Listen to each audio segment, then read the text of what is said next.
You know that moment when you're speaking English and suddenly, mm, your mind just goes blank? Like, you know the word, you studied it, you used it yesterday, but right now, nothing. It's just gone. Oh, yeah, that panic feeling. Your heart speeds up, your brain freezes, and you're like, wait, I know this word, but it refuses to come out. Exactly. And the worst part? People think they're bad at English because of that. But, well, that's not the real problem. Hey, everyone, welcome back. I'm Robert. And I'm Emma. And today we're talking about something almost every English learner struggles with. So, Robert, let me ask you something. Why does this happen? Why do English words disappear only when we start speaking? Well, this is interesting because people think it's a memory problem, but actually, it's not. Not memory. Nope. If it were memory, you wouldn't remember the word after the conversation either. But what usually happens, You remember it 5 seconds later and feel stupid. exactly. You walk away thinking, oh my God, I knew that word. Yeah, that pain is real. I've seen people remember the word while brushing their teeth later. They're like, oh, that was the word.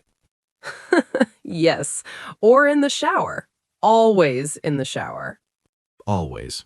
So, if it's not memory, what is it? Pressure. Mental pressure. Hmm. Explain that. When you speak English, your brain is doing too many things at once. You're thinking about grammar, you're translating in your head, you're worrying about mistakes, and you're also thinking, what will they think about me? That's a lot. Too much. So your brain panics and says, nope, I'm out. Let's talk about translating. Because, almost everyone does it. Yeah. People hear a question in English, then translate it to their language, then think of the answer, then translate it back to English. And by that time, the conversation is already over. Exactly. And your brain is exhausted. So basically, people don't forget English words, they just overload their brain. That's it.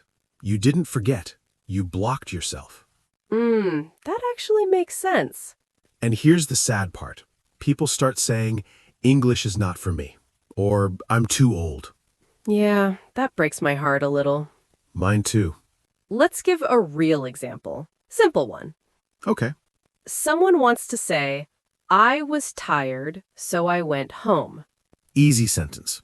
But in their head, they think, okay, tired, is it past tense? Should I say so or because? What if I'm wrong? Boom. The word disappears. And meanwhile, the other person is just waiting like, Yeah. Awkward silence. we've all been there. Here's something people need to hear. Native speakers don't think like that. They don't? No. They don't think about grammar rules while speaking. They think in ideas, not sentences. Ideas. I like that. And this is where things change. Because once you stop chasing perfect sentences, words start coming back.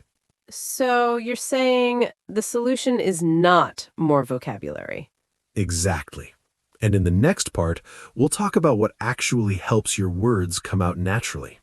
Yeah, and some of it might surprise you. So if this sounds familiar, if you've ever frozen while speaking English, you're not alone. Stay with us because this problem is fixable, and we'll break it down step by step. All right, so Robert, in the first part, we talked about why English words disappear. And honestly, that already made a lot of people feel relieved. Yeah, because the problem isn't intelligence. It's not talent. It's not even vocabulary. It's pressure. Exactly. So let's talk about the real question everyone has right now. Okay, deep breath. How do we stop this from happening? Well, first, we need to stop trying to sound smart. Oh, that already sounds scary for some people. Yeah, I know. People want to sound perfect, but perfection is actually the enemy of speaking. So you're saying trying to sound intelligent makes us sound silent? Yes, exactly that. Ouch, but true. Here's the first shift people need to make. Stop thinking in sentences. Start thinking in ideas. Hmm. Can you explain that in a simple way? Sure. When you think in sentences, your brain asks, is this grammar correct? Is this word right? What tense should I use? That's exhausting. Very. But when you think in ideas, your brain asks, what do I want to say? Ah, that feels lighter already. Okay, example time. Let's do it. Someone asks you, how was your day? Classic.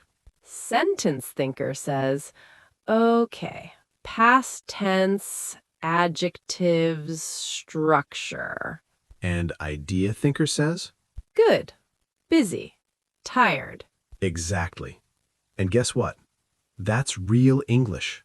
Native speakers don't speak in perfect sentences all the time. They speak in fragments, ideas, feelings. So, broken English isn't broken? Not at all. It's natural. Now, let's talk about pauses, because people hate silence. Oh, yes. Silence scares people more than mistakes. Why, though? Because they think silence means failure. But in English, silence often means thinking. Native speakers pause all the time. They say things like, well, you know, hmm. They're buying time. Exactly. And that pause protects their words. So, instead of freezing like a statue, you just go, well. Yes, much better than silence panic. Another thing I notice, people speak too fast when they're nervous. Oh, yes.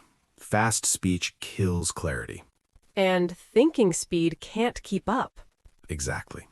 Your mouth runs, your brain trips.